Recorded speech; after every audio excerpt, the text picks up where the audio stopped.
Au cœur de l'islam, c'est tous les vendredis à 5h et à 14h sur Alger, chaîne 3, et sur la page Twitter, Au cœur de l'islam, chaîne 3.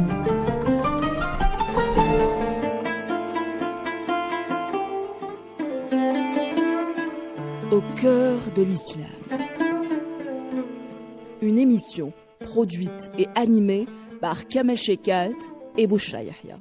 Madame, monsieur, bonjour. Merci de nous retrouver tous les vendredis, Kamel Chekat. Et depuis un moment, nous sommes dans la sira du prophète sallallahu alayhi wa sallam. Salam alaikum, monsieur Chekat. Wa alaykum salam wa rahmatullah. Alors, depuis un moment, Kamel Chekat, nous parlons de la sira de Sidna Mohammed sallallahu alayhi wa sallam. On a séquencé un certain nombre de chapitres. D'abord, il a été question de cette première introduction du prophète dans sa famille, avec les femmes et avec ses épouses. S'en est suivi un numéro autour de son comportement en société, dans sa communauté. Et dans la dernière émission, celle de vendredi dernier, nous avons effleuré la question de l'état dit prophétique, un état qui n'a jamais eu son pareil tout au long des siècles qui l'ont suivi, et bien sûr du statut politique de Sidna Rasulullah alayhi salatu wassalam.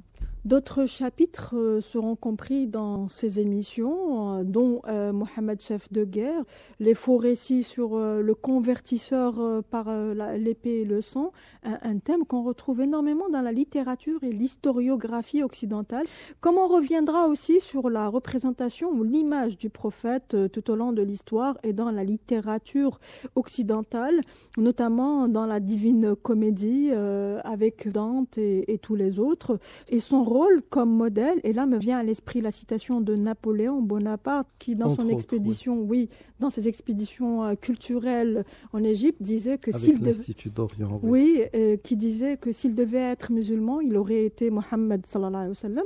Alors aujourd'hui, Kamel Chekat, si vous voulez, on va essayer de faire une émission linéaire, soyons un peu carrés, si je puis m'exprimer ainsi. Kamel Chekat, déroulons les grandes dates et événements de la sira du prophète de l'islam, alayhi salatu wassalam.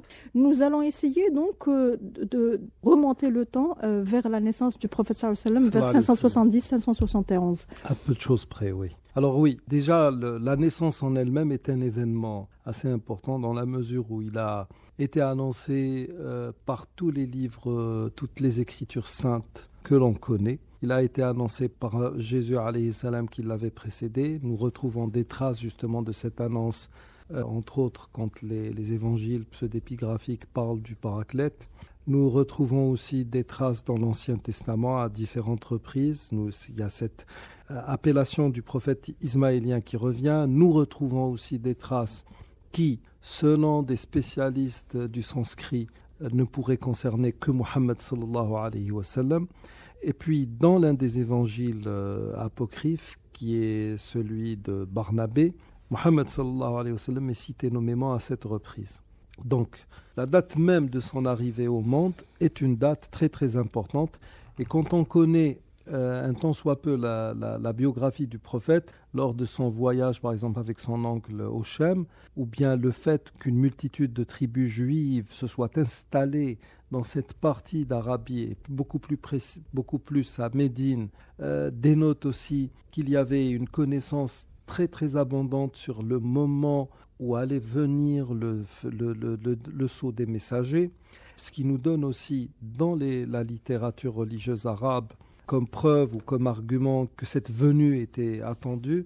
Nous avons déjà cité une anecdote qui s'est produite entre la sœur de Waraqa ibn Nawfal et Abdullah, le père du prophète alayhi salatu wassalam. Donc la naissance en elle-même est très importante. Et puis même les messages que recevait sa maman, les messages oniriques. Hein. Oui, vous dites messages oniriques, donc c'était pas à travers le rêve. Oui, à travers le rêve, bien sûr. Elle avait des visions, comme on dit, ru'a. Ce ne sont pas des ahlam.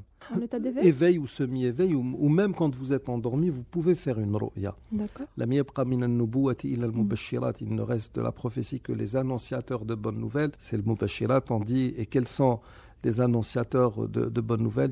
Le prophète alayhi salam a dit ru'ya, la vision que fait le croyant alors qu'il est endormi. Donc, il y avait tout cela.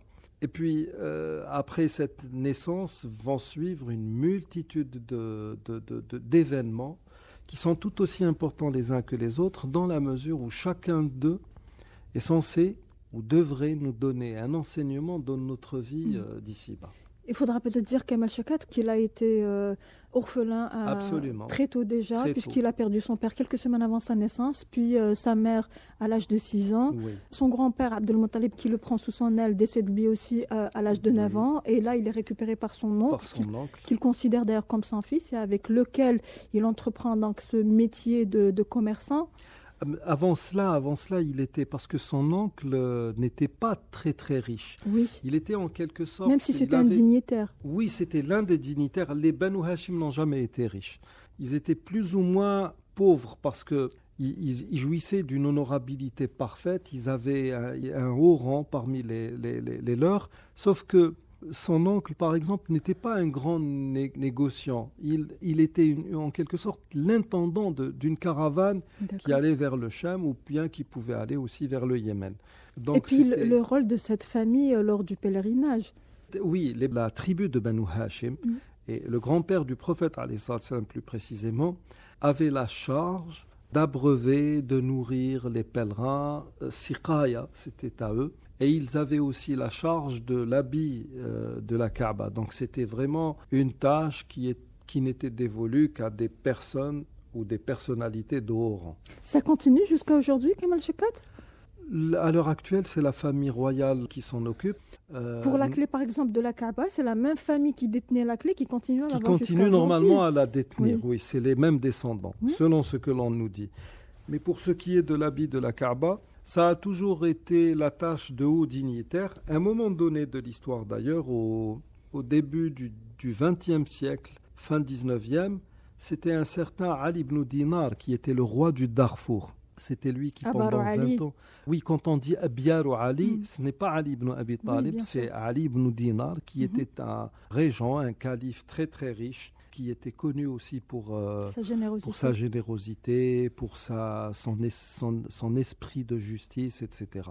Donc, Banu Hashim ont joui ou avaient cet insigne honneur que de prendre en charge les pèlerins et avoir aussi l'intendance du fameux cube noir de la maison sacrée de Dieu, ce qui leur conférait un rang quand même assez distingué dans Parmi cette les Arabes. société, oui, dans cette société de Quraysh.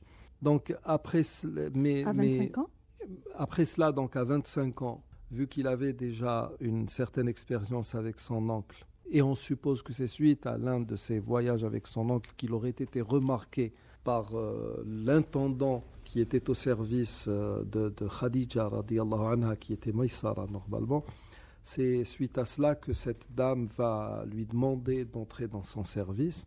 Et puis la dame en question, qui était une femme honorable, connue aussi pour son haut rang dans cette société très patriarcale de Médine. Et justement, culturellement, c'est pas très joli de travailler chez une femme ou pour une femme. Il n'a pas eu de complexe à le faire. Il n'a pas, non, pas du tout, pas du tout, parce que c'était une femme qui était connue comme étant une femme assez solide, on va dire, une femme qui avait la tête sur les épaules.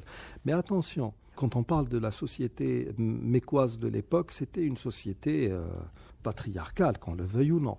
Mais il y avait quand même un certain respect pour les femmes douées d'endurance, douées d'intelligence, les femmes libres, etc. Al-Hurra, surtout. Oui, c'était ça. D'ailleurs, dans la langue arabe, qui n'est pas du tout une langue sexiste, les Arabes de l'époque disaient, et c'est le Coran qui va nous donner une indication à ce sujet-là, quand Dieu dit « Minal mu'minina rijal », les Arabes de l'époque, quand ils parlaient d'une femme à poigne, comme on dit actuellement, ils disaient « Hadihi al-mar'atu rajulah ». On disait hadihi al-mar'atu rajulun idha waqafat mawqif ar-rijal, mais on disait aussi, on féminisait ce mot rajul. On peut dire hadihi al-mar'atu rajulatun. Déjà dans leur parler, il n'y avait pas de sexisme, mais la femme en question, je suppose que beaucoup d'hommes auraient aimé entrer dans son service pour avoir accès à cette manne financière qu'elle représentait.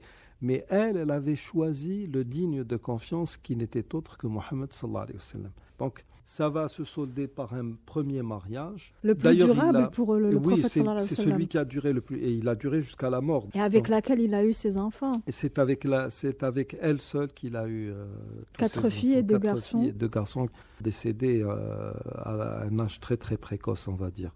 On n'a pas beaucoup de détails justement sur ce mariage, sur comment ils ont mené leur vie pas du tout de détails, alors qu'on a énormément de détails sur les autres mariages avec les autres femmes. Parce que les autres mariages ont eu lieu alors qu'il était déjà plein pied dans son apostolat. On s'est beaucoup intéressé, beaucoup plus au prophète Mohammed qu'à Mohammed le prophète. Très bien. Donc c'est pour cela que vous ne trouverez pas beaucoup de détails sur sa vie avant son apostolat. Sauf que là aussi, n'oublions pas qu'à l'âge de 18 ans à peu près, il a participé, il ne le voulait pas, mais il s'est retrouvé dans cette fameuse Harbul Fijar, qui est un conflit qui a eu lieu dans l'enceinte même de la maison sacrée de Mecca, ce qui n'était pas toléré déjà à l'époque même des Arabes de l'ère pré-islamique. Il a assisté à un pacte réunissant des gens de la noblesse vertueux. De la Mecque, les plus vertueux, qu'on appelle Hilf al-Fudul. En fait, il y a un commerçant qui est venu de la tribu de Zabid, donc du Yémen, qui était venu vendre de la marchandise à la Mecque, qui était un grand centre caravanier. Cette marchandise a été achetée par un haut dignitaire mécois qui, par la suite, l'avait carrément spoliée, c'est-à-dire il ne lui reconnaissait aucun droit. Et cet homme de Zabid est allé dans la place publique et a commencé à crier haut et fort son indignation, soit suite à cet acte d'escroquerie. Et il y a des gens de la Mecque qui se sont dit, c'était essentiellement des jeunes qui se sont dit, plus jamais cela ne se reproduira ici, parce que ceci ne peut que nous porter atteinte à nous aussi, dignitaires Qurayshi. Ils ont pris position et ils se sont rencontrés. J'ai oublié la maison dans laquelle ils s'étaient rencontrés, mais il y avait l'oncle du prophète et le prophète. Lequel des oncles? Celui qu'il a Abu Talib, okay. Normalement, parce qu'il était généralement avec lui. Là, tout le monde s'est mis d'accord sur le fait que quiconque se retrouverait dans cette position inique, les signataires du pacte devaient obligatoirement lui porter assistance, soit en récupérant la marchandise, soit en l'aidant, on va dire, à récupérer un tant soit peu d'argent, etc., ou bien même en l'indemnisant. Donc il a assisté à cela, et n'oublions pas aussi qu'il a été à la base d'un règlement de conflit qui aurait pu vraiment mener les Mécois vers une guerre fratricide. Généralement, les guerres, elles pouvaient durer 40 ans, donc il n'y avait pas de problème. Oui. Et donc, c'était suite à la reconstruction d'une partie du fameux cube. Et là, au moment où l'on devait placer la fameuse pierre noire, il y a eu une concurrence entre les hauts dignitaires de Quraysh à qui pouvait avoir l'insigne honneur de la porter de ses propres mains et de la poser dans sa niche. Donc le prophète alayhi salatu wassalam est venu et a trouvé une sorte de compromis dans la mesure où il a posé la pierre sur sa cape et il a donné à chacun de ses hauts dignitaires l'opportunité ou la possibilité de soulever en même temps la cape. Donc tout le monde a participé et c'était lui-même qui avait posé la pierre dans sa niche. Et non, parce qu'au début, quand tout le monde a compris qu'on était vraiment au bord de l'éclatement, on était au bord du précipice, ils se sont dit, écoutez, on s'arrête, le premier qui passera par là aura l'honneur de placer la pierre. Il aurait pu le faire, c'était Mohammed. Je ne pense pas, je pense que Dieu le préparait justement à sa mission de prophète. Ce qui est intéressant dans cette histoire, c'est qu'il aurait pu prendre la pierre noire et la poser à lui seul, mais il a trouvé un moyen qui a contenté tout le monde. Et tout le monde s'est senti plus qu'honoré de participer à cette cérémonie, justement, qui consistait à aller déposer la pierre. Une intelligence qui n'est pas venue à travers la révélation. Ça s'est déroulé bien avant. Oui, bien avant, mais vous savez, quand nous parlons des messagers, nous parlons d'élus de Dieu. Et cette élection, elle n'est pas fortuite. Elle ne se fait pas comme ça au petit bonheur, la chance. C'est des gens qui, avant même de venir sur Terre... Présélection depuis l'Azal. Depuis l'Azal, c'est ça. Parce que nous avons ce fameux verset coranique où Dieu s'adresse aux messagers, aux différents messagers, disant « Si le dernier des Messies venait, est-ce que vous le suivriez ?» Et tout le monde a donné justement son approbation concernant la chose. Donc, Mohammed sallallahu alayhi wa sallam, Dieu subhanahu wa ta'ala le prédisposait à sa mission future en lui donnant la dimension qu'il méritait et tout le monde savait qui était réellement Mohammed.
Kamal Choukat, permettez-moi que je fasse un pas en arrière par rapport à Hilf al-Fudul ou le pacte des vertueux. Est-ce que ce pacte a continué à exister après la révélation ou il était caduque? Apparemment, il a dû continuer parce que il était toujours dans les mémoires des gens. D'ailleurs, le jour même de la signature du pacte d'Al-Hudaybiyah, le prophète alayhi salatu wassalam l'a évoqué en disant si Quraysh m'invitait aujourd'hui à quelque chose qui s'apparenterait un tant soit peu à Hilf al-Fudul, eh ben je les suivrai. Parce que Ce qui était noble devait continuer, tout simplement. même si la période était différente. Oui, absolument. La base même du message, c'était Innama bu'ithtu li utammima makarim al-akhlaq. Utammima, ça veut dire Parfaire. parfait. Parfaire. Tamam, c'est la différence entre le kamal et tamam. Le kamal, c'est ce qui n'admet plus rien, comme il n'admet aucun ajout. Et tamam, c'est quelque chose qui est bien, mais qui peut être Tendre parfait. vers le meilleur. C'est ça. Donc il est question aujourd'hui de la sira du prophète Sidna Mohammed alayhi salatu wassalam. Alors après toutes ces stations, Kamal Choukat arrive l'âge de 40 ans, on est approximativement en 610. Là, il reçoit la révélation dans la grotte de Hira, sur le mont Hira justement. Pendant les années qui suivirent, il tente de convertir ceux de son clan, mais se heurte au mépris et à l'hostilité des Qurayshites qui lui font subir l'innommable d'ailleurs. Et là, d'aucuns pensent que la raison de ce refus d'accepter une nouvelle religion avait ses racines dans le commerce, dans le négoce. Ça n'avait rien à voir avec cette nouvelle religion ou renier la religion des ancêtres. Absolument, absolument. D'ailleurs, c'est le cas même actuellement dans le monde entier. Ce qui pose problème avec les religions, c'est la finance, c'est les intérêts personnels de certaines, j'ai envie de dire, de certains adeptes d'Iblis, tout simplement. Quand vous prenez... Qui sont nombreux. Oui, qui sont nombreux et très bien organisés aussi. Quand vous prenez tous ces grands cartels de la finance, du médicament, des énergies fossiles, etc., vous allez vous rendre compte que nous avons face à nous, je parle en tant que citoyen du monde, les hommes, les femmes lambda ont face à eux 1% de cette population qui veut, au mépris de tout ce qui est beau, bon et bien, s'accaparer toutes les richesses du monde. Et c'est ces gens-là qui s'opposent essentiellement aux religions. Même que, à la solde de ces gens-là, vous allez vous heurter à des théories qui font dans le scientisme. Par exemple, dans certains sites athéistes, on met en avant cette citation d'un certain Joubert, qui était un auteur français, qui disait « Se prosterner devant Dieu, c'est se façonner à s'agenouiller devant un roi ». Je suis désolé si les religions avaient pour justement vocation de soumettre l'homme, de le réduire à ne plus en pouvoir. Aucun roi n'aurait combattu les prophètes. Or, tous les prophètes ont été combattus par les rois, les dignitaires, les détenteurs de pouvoir, les détenteurs de la finance. Beaucoup de dignitaires mécois n'ont pas hésité à le dire haut et fort. On a même proposé des compromis au messager de Dieu. À la limite, on lui disait « Nous sommes prêts à te rallier, à condition aussi que toi-même tu fasses des compromis vis-à-vis de nos divinités, qui ne sont pas que des divinités, ce sont aussi, c'est une religion et un fonds de commerce aussi. Donc, puisque chaque tribu arabe avait son idole au sein de la Kaaba. Selon les historiens, il devait y avoir quelque chose comme 360 idoles qui entouraient toute la Kaaba. Alors Kamal Choukat, dans ce cheminement vers la conversion, notons qu'Khadija, Ali ibn Abi Talib, que le prophète sallallahu alayhi wa sallam a adopté, son fatawa esclave Zayd ibn Haritha, se joignait donc Abu Bakr as-Siddiq. À son tour, il réussit à convertir 6 des meilleurs hommes de la Mecque. D'ailleurs, ce sont ceux-là même à qui on a annoncé le paradis. Oui, parlez-nous un petit peu du profil justement de ces hommes. Étaient-ils de pauvres airs, des dignitaires, des esclaves ou des hommes libres? Ils étaient de différentes conditions. Le point commun entre eux, c'est le dévouement qu'ils ont manifesté au prophète sallallahu alayhi wa sallam, leur degré de foi qui était inébranlable, et puis leur manière de servir l'islam en tant que premiers musulmans. C'est ça qui a fait d'eux des gens qui ont mérité de recevoir cette bonne annonce que de se retrouver parmi les gens du paradis. Par exemple, Kamal Choukat, quand on se penche sur la conversion de Ali ibn Abi Talib, qui était sous l'aile de Mohammed alayhi salatu wassalam, qui avait à peine entre 6 ans et 10 ans. Il est 6 ans. Et qui avait donc accepté de se convertir à la nouvelle religion, alors que tous les adultes, lors d'une walima, je crois, où le prophète sallallahu alayhi wa sallam avait convié sa proche famille, donc leur annonçant la nouvelle religion, tout le monde avait refusé. Oui. Il était le seul à accepter. À cet âge-là, peut-on être conscient de la lourdeur de ce message? Honnêtement, je ne pourrais pas répondre, mais je sais que à sa mort, par exemple, le prophète alayhi salatu wassalam a laissé pour cette nation, entre autres, grand exégète, Ibn Abbas, qui était très très jeune. Abul Fadl. Oui, il était trop jeune même. D'ailleurs, même sous le califat de Omar ibn Khattab, alors que Omar ibn Khattab le rapprochait de lui lors de ses assises, même politiques, beaucoup de grands compagnons s'offusquaient de cette situation, disant comment un gamin, c'est ainsi qu'on le traitait, Oui. Sabi, Fata, pourrait-il s'asseoir avec nous ou partager cette assemblée avec nous. Donc, Ali ibn Abi Talib, peut-être qu'il avait montré des signes de maturité qui dépassaient celles de ses congénères, parce que même au moment de quitter Médine, c'est lui que le prophète sallallahu alayhi wa sallam a placé dans son lit, et c'est à lui qu'il avait confié la tâche de restituer les dépôts qui lui avaient été confiés par les non-musulmans, par des mécréants. Lui qui était connu justement comme étant le digne de confiance. Donc, Ali ibn Abi Talib présentait apparemment des signes de maturité qu'il avait, on va dire, plébiscité en quelque sorte pour jouer ce rôle ou pour être dans cette position. Abu Bakr Siddiq, qui était un homme riche. Il était un homme riche, c'était l'un des jeunes Mécois que connaissait le prophète alayhi salatu wassalam. Respecté. Très respecté. Abu Bakr était subjugué par la personnalité du prophète sallallahu alayhi wa sallam. Donc dès qu'il avait su qu'il était prophète, lui qui le connaissait assez bien, avait tout de suite compris qu'il n'y avait pas de raison. En fait, il n'y avait pas de raison à ce que Mohammed mente à ces gens-là.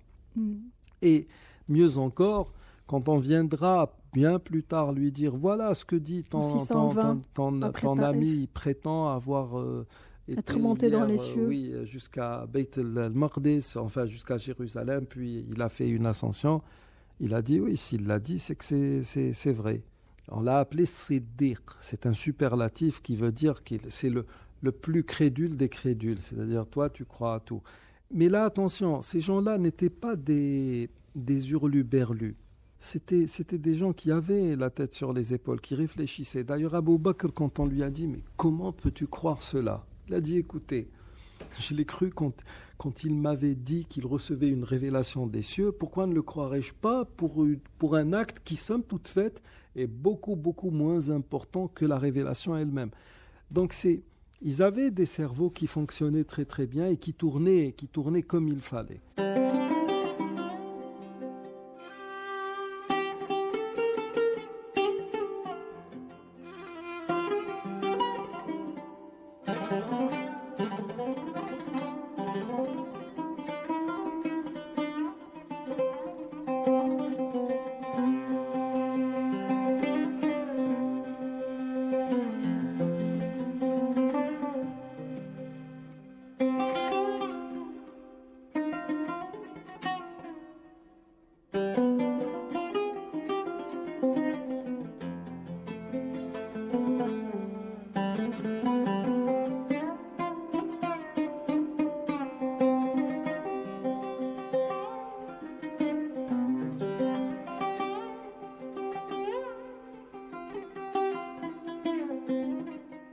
Face aux persécutions des Qurayshites, il y a eu la première émigration, pas en terre d'Arabie, mais plutôt vers l'Afrique. Vers l'Abyssinie, oui. le Habasha. C'était vers l'an 5 de la Révélation, 615 à peu près. À peu près. Oui. Oui. Pourquoi vers l'Afrique, Kemal Shekat? Une terre chrétienne de surcroît? De surcroît parce que, bon, tout d'abord, les chrétiens sont beaucoup plus proches des musulmans, ou étaient beaucoup plus proches des musulmans que ne l'étaient les mécréants mécois. Ce qui donne comme indication que d'entrée de jeu, l'islam avait banni tout ce qui reposait sur l'esprit tribal, familial, la grande famille, les proches, etc. Je suis avec les miens quoi qu'il arrive, non. le lien le plus privilégié en religion est celui de la foi. Et s'ajoute à cela un autre critère. N'oubliez pas que le messager de Dieu alayhi salatu wassalam, avait dit à ses compagnons, allez là-bas, parce qu'il y a là-bas un roi chez lequel personne n'est traité injustement. Et ce roi, le Négus, Najashi, était un bon chrétien, un vrai chrétien, quelqu'un qui faisait de la justice son cheval de bataille, quoi. Mais c'était un voyage à l'aveuglette aussi, Kamal Shaukat. On n'était pas sûr que cette expédition allait réussir. Et pourtant, il a envoyé sa fille dans les premiers rangs, sa fille Ruqayya et Athman ibn Affan. Je ne pense pas que c'était un choix qui avait été fait comme ça à la légère. Je reviendrai toujours à ce verset qui dit il était déjà prophète. Il donnait l'exemple en premier. Il agissait apparemment sous l'effet d'une inspiration divine. Et puis toutes les conditions, ou du moins celles de l'époque, ne pouvaient que conduire à ce type de choix. L'Abyssinie était le lieu le plus indiqué pour les musulmans de l'époque. La religion était nouvelle. Le roi était un roi juste et lettré, parce qu'il avait une très très bonne connaissance de la religion chrétienne, et puis il avait de bonnes relations avec les Arabes. Mais on avait essayé de court-circuiter justement cette nouvelle religion avec les musulmans. Amr ibn al-As. Oui, mais Ja'far, le cousin du prophète alayhi salatu wassalam, avait aussi bien plaidé la cause de l'islam. Quand Amr ibn al-As a été dépêché par les notables qui n'étaient pas encore musulmans. Oui, pour aller récupérer les exilés, les dissidents, les apostats, ceux qui avaient renié la religion des ancêtres. Quand il arriva chez Najashi avait convoqué oui bien sûr, chargé de cadeaux comme vous venez de le dire. On a convoqué donc les musulmans pour venir s'expliquer. Et à un moment donné, Ja'far ibn Abi Talib va demander l'autorisation de parler de l'islam, de plaider sa cause. Et là... Quelle organisation! C'est pas tout le monde qui a parlé en même temps. Non. On a présenté un seul. Il a parlé de manière très concise. C'est un nombre de points bien déterminé. On peut retrouver dans toutes les... Oui, on peut retrouver. Même il est très très bien traduit dans bon nombre de traductions de la biographie du prophète sallallahu alayhi wa sallam, celle de Al-Bouti rahmatullahi alayhi, celle de Al-Mubarak Fouri aussi rahmatullahi alayhi. Rahiq al-Makhtoum, oui. Et là, ma foi, pour faire une petite comparaison avec ces musulmans-là et l'islam que nous avons actuellement, quand on voit cela, on ne peut être que choqué. Lorsqu'on sait qu'il y a quelques années de cela, un groupe de pseudo-savants du monde arabo-musulman se sont rencontrés à Al-Azhar en Égypte pour annoncer, tenez-vous bien, le djihad en Syrie. Et ils n'ont pas annoncé le djihad. Ils n'ont pas proclamé le djihad, ils ont proclamé le nafir. Là, je voudrais bien expliquer en quoi consiste la chose. L'Algérie, au 1er novembre 1954, a déclaré le djihad contre la France. Ceci voulait dire que les Algériens étaient seuls dans le devoir de défendre leur patrie. Ceux qui voulaient venir des autres pays étaient les bienvenus, sauf qu'ils n'étaient pas tenus de le faire. C'était le djihad. Ces savants-là qui ont voulu pousser tous les jeunes du monde musulman à aller combattre en Syrie ont annoncé le nafir. Quand vous annoncez le nafir, selon les lois de l'islam, personne n'a le droit de ne pas répondre présent. Quand vous entendez nafir, ça veut dire que vous êtes tous dans l'obligation formelle d'aller assister vos frères ou d'aller porter secours à ceux qui combattent. Sauf que nous savons que pratiquement tous les savants qui étaient là, ou du moins les demi-savants qui étaient là, beaucoup ont tout fait pour que leurs fils ne rejoignent pas les rangs de ces jeunes qui ont été envoyés comme chair à canon dans ces zones de combat. Et puis il y a un haut dignitaire d'Arabie Saoudite, un pseudo-savant, qui, après cette rencontre, est allé directement à Londres pour passer quelques jours de vacances. Ce n'était pas le cas du prophète alayhi salatu wassalam. Lui, quand il servait l'islam, il le servait avec tout ce qu'il possédait. Il le servait autant lui que les plus proches membres de sa famille. D'un autre côté, quand Ja'far ibn Abi Talib a parlé de l'islam, il va donner comme indication primaire que la religion ne consiste pas uniquement en un ensemble d'actes cultuels, tels que la prière. Il expose d'abord l'état des lieux, comment vivait. Oui, nous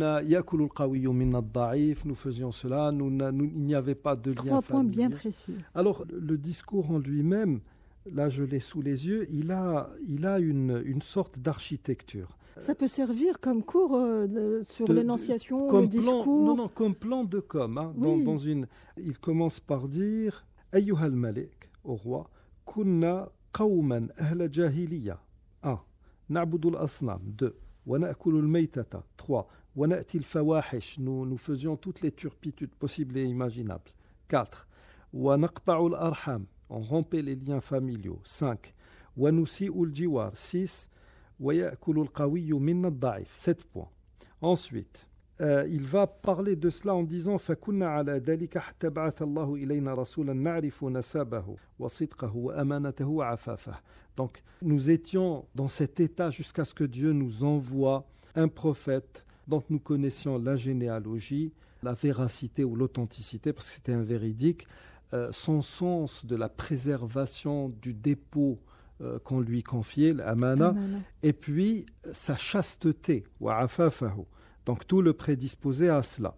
Ensuite, il va dire, il va parler de ce que prêchait le prophète sallallahu alayhi wa sallam. Il dit Da'ana ila Allahi linuwahhidahu wa na'budahu.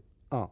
Wa nakhla'a ma kunna na'budu nahnu wa aba'una min dunihi min al-hijara. 2. Donc, il nous a appelés au monothéisme pur et à nous défaire de ce que nous adorions comme pierre et idole. Ensuite, wa amarana bi sidqi al-hadith. 3. Wa ada'i al-amana, c'est-à-dire rendre ce qui nous a été confié en dépôt de confiance. Donc là, nous sommes 4. Wa silati ar-rahim. 5. Wa husni al-jiwar. 6. Wa al-kaffi 'ani al-maharimi wa ad-dima. 7. Ensuite, il passe à autre chose. وَنَهَانَ عَنِ الْفَوَاحِشِ 1. وَقَوْلِ الزُّورِ 2. وَأَكْلِ مَالِ الْيَتِيمِ 3. وَقَذْفِ الْمُحْصَنَاتِ 4. وَأَمَرَنَا أَن نَعْبُدَ اللَّهَ وَحْدَهُ 5. لَا نُشْرِكَ بِهِ شَيْئًا وَأَمَرَنَا بِالصَّلَاةِ donc 6, 7. وَالصِّيَامِ. Il y a un nombre de choses qui sont énumérées, qui sont en termes, je ne sais pas, mais l'information est très, très... ciblée.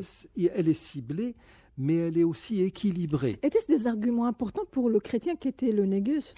Apparemment, mais en tout cas pour le musulman qui était Ja'far, c'était des éléments hyper importants dans la mesure où c'était ça la religion. Que devait certainement partager le négus. Oui, ce n'était pas uniquement le fait d'avoir une barbe ou de porter un hijab ou d'avoir un qamis ou d'aller 2 ou 3 fois par an faire une visite pieuse à la Mecque ou d'écouter le Coran à fond dans une superbe voiture. C'était pas ça. C'était pas du tout ça. L'attitude du négus. Le négus, bon, là, il faut comprendre qu'à ce moment-là, il y avait une crise. Le négus fait partie des églises orthodoxes qui ont toujours été en désaccord avec l'église de Rome, qui en fait... L'église de Rome, c'est une sorte d'accident de l'histoire dans le parcours du christianisme. Je suis désolé. Donc c'était encore affilié à l'église d'Orient? Oui, celle du Négus avait une certaine primauté dans la mesure où jusqu'à présent, il se trouve dans l'actuelle Éthiopie des écrits millénaires qui font office de socle en termes de théologie chrétienne. C'était pas une église comme les autres. Et puis il y a eu le schisme au niveau du christianisme. Et puis les Romains ont carrément travesti cette religion de Jésus alayhi salam, sans parler de ce qu'avait fait Paul de Tarse. Oui. Et à partir de là, je pense que le Négus, avec la puissance qu'il avait, les contacts qu'il avait avec les autres grands royaumes, parce que lui, il était inattaquable pratiquement, devait voir en cela une sorte de réincarnation de ce qu'était la religion de Dieu à l'époque, donc l'islam à l'époque de Jésus alayhi salam. Justement, dans ce contexte, il y a eu un deuxième argument ou un autre argument qui a plaidé en faveur des musulmans, c'est la récitation de la sourate Maryam. Maryam, oui, parce que Amr ibn al-As a dit... est revenu à la charge. Ils disent oui, il est revenu. Et là aussi, je suis désolé, mais dans la vie, soit on est un bon politique, soit on ne l'est pas. Dahiya. Dahiya, oui, Dahiyatul Arab. on ne peut pas, franchement, quand on voit ce qui se passe dans le monde arabe, il y a une faiblesse il y a, en oui, politique. honnêtement, à tous les politiciens, laissez la politique à les ahliha. Da'u siyasata li ahliha. Je ne sais pas comment le dire en français, mais laissez la politique aux vrais politiciens, à ceux qui savent faire dans la diplomatie, dans la politique. Amr ibn al-As, c'était un érudit. Et il connaissait il était tel un orientaliste affûté et à l'esprit aiguisé, il a tout de suite ciblé un point très sensible qui pouvait, et il a failli faire mouche dans la mesure où il a dit, ils disent du Christ, ils ont des propos au sujet du Christ qui pourraient te déplaire au roi. Et là, ah bon, que dites-vous du Christ? Il les a convoqués de nouveau. Et là c'est là que le Négus avait compris. A eu la certitude. Oui, c'était bon, c'était la religion. Mais on peut supposer, comme cela s'est produit par la suite avec Héracléus, on peut supposer que le Négus avait un certain nombre d'informations sur le dernier des messagers, sur le fameux Messie qui allait venir. D'ailleurs, il est mort musulman. Oui. Il avait tout de suite compris qu'il le prophète sallallahu alayhi wa sallam a fait la prière de l'absent. De l'absent sur lui le jour de sa mort. Oui. Donc, la sourate Maryam, Ja'far a cité pratiquement les premiers versets là où Marie alayhi salam reçoit la visite de Gabriel alayhi salam et qui va lui faire cette annonce. Elle va se retrouver dans tous ses états parce qu'il fallait faire face aux candidatants de l'époque. Et puis, il parle aussi de la manière dont elle est allée mettre au monde ce noble prophète, ce noble messager. Donc, à ce moment-là, le Négus était carrément acquis à la cause des musulmans et il leur a donné l'autorisation de vivre sur ces terres. D'ailleurs, il y a eu même une guerre, je crois.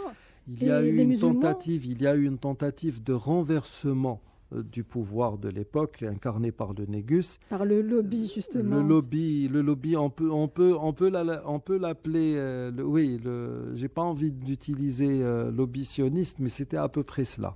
Parce que, oui, c'est connu, les falachas. Oui, les falachas. Qui existent. Quoique là aussi, il y a les falachas, quand vous étudiez leur histoire, vous allez vous retrouver avec un gouffre de 800 ans pratiquement.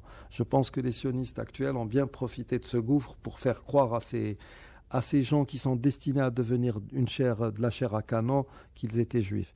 Mais en tout cas, il y a eu un putsch, une tentative du moins de renverser le pouvoir.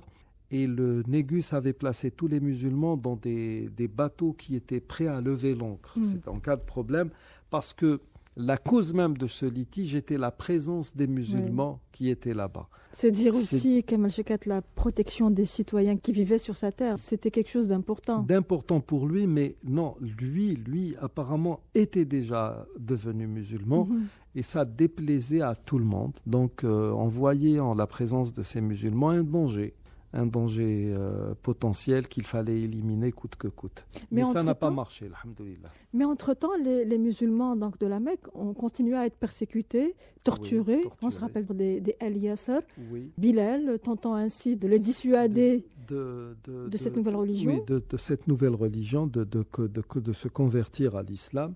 Ammar ibn Yasser, d'ailleurs, sa mère a été tuée, son père ont été tués sous ses yeux, à telle enseigne qu'il s'est vu dans l'obligation de glorifier Hubal, sans pour autant être convaincu de ce qu'il disait. Il ne l'a fait que sous la contrainte, ce qui lui a valu la révélation d'un verset, sauf ceux qui profèrent cela alors que leurs cœurs sont rassérénés par la foi.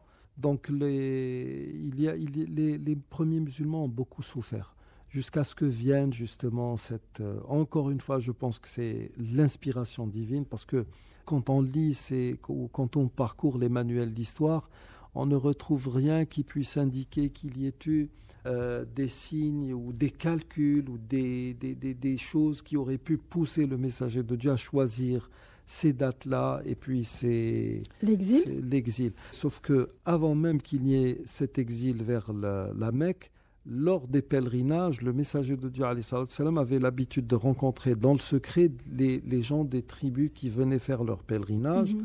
Et un an auparavant, il y a eu une rencontre avec des Médinois qui étaient venus. Le serment de l'Aqaba. Oui, le serment de l'Aqaba, le premier. Le premier, oui. Et suite à cela, il avait envoyé Mus'ab ibn Umayr, un jeune homme qui s'est converti à l'islam et qui avait été même emprisonné et torturé par sa propre mère pour le dissuader de devenir musulman. Et quand le prophète alayhi salatu salam avait contracté les premiers accords avec ce noyau qui prenait naissance à Médine, en tout cas, il leur a envoyé, il leur a en quelque sorte dépêché Mus'ab ibn Umayr, qu'on surnomme Awwalu Safirin fil Islam, c'est le premier ambassadeur de l'islam. Et une fois à Médine, il va prêcher l'islam, il va l'apprendre aux premiers musulmans, parce qu'il n'y avait pas les mêmes tensions que celles qui existaient à la Mecque.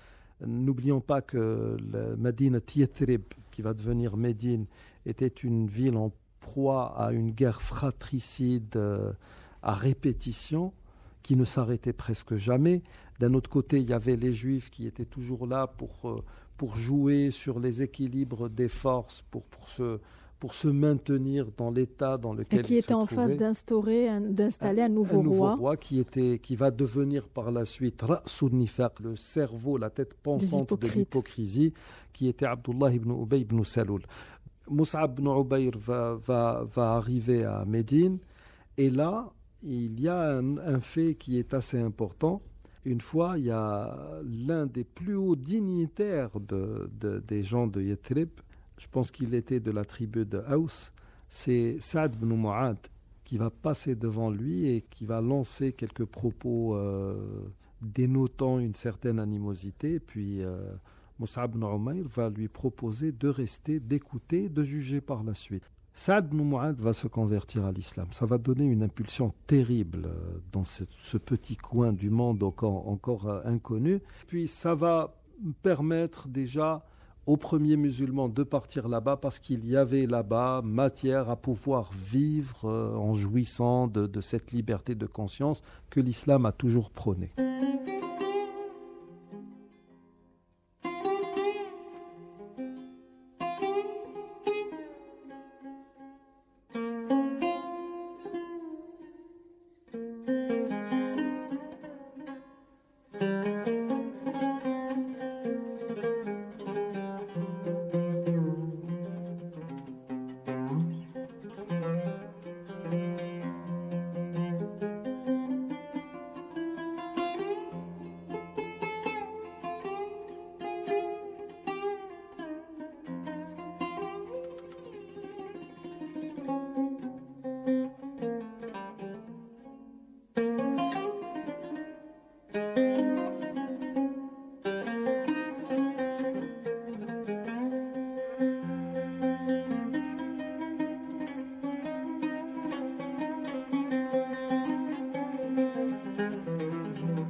Kamal Shaukat, là c'est le grand événement, donc ce serment d'Al-Aqaba, le premier, mais il y a eu d'autres détails qui sont venus conforter et soutenir les musulmans, surtout lors de cette longue période de persécution des Qurayshites. Alors il y a eu la conversion de Hamza, qui était une conversion d'orgueil, si je puis dire. Beaucoup plus. D'orgueil et d'assistance au prophète sallallahu alayhi wa sallam, en entendant une commère dire que le neveu donc, de Hamza a été insulté, frappé par Abu Jahl. Là, il annonce sa conversion. Ça a conforté un petit peu les musulmans, mais c'est l'événement qui a le plus conforté les musulmans, parce qu'ils vivaient cachés, terrés, se rencontraient uniquement dans C'était la conversion de Omar. À Omar, justement. Alors, j'aimerais insister sur la conversion de Omar, un monsieur très bizarre d'ailleurs, qui était très sensible à la psalmodie du Coran, tout en étant des détracteurs de l'islam. D'ailleurs, quand il a su que sa servante s'était convertie, il l'a torturée avec une force terrible, oubliant que c'était une femme. Omar ben Khattab, quand le soir arrivait, il sortait en cachette, guettait le prophète sallallahu alayhi wa sallam qui faisait sa prière autour de la Kaaba, juste pour écouter, entendre la récitation. Je pense que c'était là, il voulait aller le tuer. Comment ça se fait qu'il aimait cette récitation du Coran ? Parce que le Coran, le Coran est mu'jizun fi lafdih. Le Coran est le texte coranique est un texte insupérable. Il n'y a pas que Omar ibn Khattab, il y a les plus érudits d'entre les Arabes, tels que Souhaïl ibn Amr, qui l'exorciste. qui sont allés essayer de rivaliser avec le messager de Dieu. J'ai connu moi-même des musulmans qui ne l'étaient pas avant de les connaître et qui m'ont dit, certains se sont convertis justement après avoir écouté du Coran.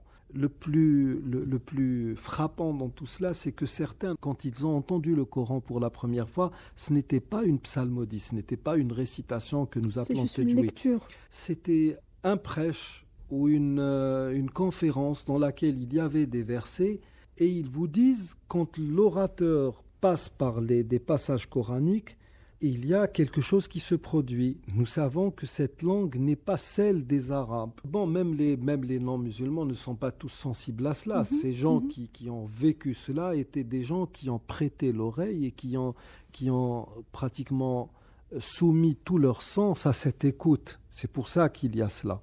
Les Arabes de l'époque avaient ce qu'on appelle en langue arabe saliqa, ou bien généralement on dit saliqa, certains disent saliqa. C'est un instinct linguistique qui leur permet de goûter et d'apprécier les belles lettres ou le verbe arabe. Et lui, quand il allait écouter le messager de Dieu, alayhi salatu salam, une fois d'ailleurs, alors qu'il écoutait, il a dit, le prophète sallallahu alayhi wa sallam récitait du Coran qui était en cours de révélation. C'est ça. وَمَا هُوَ بِقَوْلِ شَاعِرٍ. Les versets qui se suivaient disaient وَمَا هُوَ بِقَوْلِ كَاهِنٍ وَمَا هُوَ بِقَوْلِ شَاعِرٍ, etc. Et au fond de lui, il disait, c'est peut-être Lui, un quand poète. il écoutait, il disait, ça, ce sont des propos de poète. Et voilà que le verset est révélé. وَمَا هُوَ بِقَوْلِ شَاعِرٍ. Et puis, non, c'est un devin alors, puisqu'il a وَمَا هُوَ بِقَوْلِ كَاهِنٍ. Donc, restez tranquille, c'est là la parole de Dieu. Les gens avaient cette faculté que d'apprécier ce texte coranique qui émanait d'une puissance supérieure que nous appelons. Il a eu une grande histoire avec la sourate Taha. Quand la servante lui dit pourquoi tu t'en prends à moi, même ta sœur Fatima s'est convertie. Il est allé donc chez sa sœur et il l'avait frappé. Et j'imagine, vous savez, à chaque fois que je lis cette partie de l'histoire, je suis gagné par une sorte de frousse, par la peur. Quand je m'imagine Omar ibn Khattab arrivant chez sa sœur et sa sœur qui commence à subir toute cette tension provoquée par la peur parce qu'elle connaissait son frère. Ce qui est bien dans cette anecdote, c'est que quand il est arrivé chez elle, quand il l'a frappée, il était aussi en phase de frapper son mari, il avait remarqué que ces deux personnes-là, qui étaient très faibles, de conditions modestes, avaient été totalement transformées par l'islam. C'était des gens desquels se dégageait une certaine puissance, inculquée par la religion. Nous ne te craignons plus. Ce que nous craignons, c'est Dieu. Et là, vous savez, Omar ibn Khattab est quelqu'un qui raisonne par la force. Et donc, je pense, c'est ma propre lecture, je pense qu'il a dû, en raison de ce que lui-même connaissait de sa personne, de sa force, du fait qu'il était redouté par tout le monde, il a ensuite lu le Coran. Bien sûr, il était déjà prédisposé par cela. Mais cela dit, il est allé encore une fois chercher des problèmes au prophète sallallahu alayhi wa sallam. Bien sûr, dans la maison de l'Arqam. Et là, le prophète sallallahu alayhi wa sallam, on dit nafadahu. Il l'a carrément molesté. Mais il y avait la prière du prophète sallallahu alayhi wa sallam pour que Dieu... Le prophète alayhi wa sallam disait Allahumma akrim al-islam bi ahadil umarayn. Qui étaient les deux Omar Omar ibn al-Khattab ou bien le deuxième Omar qui était Abu Jahl, Abdul Hakam. Donc le prophète alayhi salam était conscient que si l'une de ces deux personnalités venait à rejoindre le camp des musulmans, ça allait complètement changer la donne. Et c'est ce qui s'est passé avec Omar. Dès qu'il s'était converti, Omar ibn Khattab ne s'est pas cassé la tête. Il est allé voir le numéro 1 des diffamateurs et des calomniateurs de... Non, mais d'abord, ils sont sortis le soir même faire un tour autour de la Kaaba. Ils étaient confiants. Oui. Omar était avec eux, le géant. Non, mais il est allé voir le aussi lendemain. la personne qui était... C'était la commère de la Mecque. lui disant, voilà, tu sais, je me suis converti, j'ai embrassé la religion de Mohammed, mais ne le dis à personne. Et l'autre, comme Omar Sabaha. il est allé répandre la nouvelle. Mieux encore, Même le jour de l'exil, hein, de son exil, tout le monde est parti secrètement. Lui, il a non, crié sur tous les toits. tous les toits. Non, mais suite à sa conversion, il est carrément allé, il s'est présenté devant la cour des dignitaires de Quraysh, disant, voilà, je suis à tel endroit, quiconque aurait quelque chose à dire au sujet de ma conversion, ou quiconque voudrait se mesurer à moi, qu'il vienne, je l'attends. Et il est allé, mais personne n'y est allé. Donc ça donne une idée de ce que pesait Omar ibn al-Khattab. Et depuis ce jour-là, les musulmans étaient confiants, donc ils sont sortis de leur secret. Plus ou moins, oui. Très bien, voilà que nous arrivons au terme de l'émission d'aujourd'hui. Merci Kamal Chakat pour vos réponses et merci à vous, chers auditeurs, de nous avoir accompagnés dans ce voyage au cœur de la sira de Sayyidina Mohammed alayhi salatu wassalam. Un voyage que nous voulons un peu lent, Kamal Chakat, parce qu'il ne nous est pas toujours permis ou on n'a pas toujours l'occasion de revenir sur la vie et les enseignements de Sayyidina Rasulullah sallallahu alayhi wa sallam, l'homme multiple, parfait, qui campe aussi le rôle de l'homme le plus influent de toute l'histoire de l'humanité. Je vous dis à vendredi prochain. Bonne semaine à tous. Au revoir.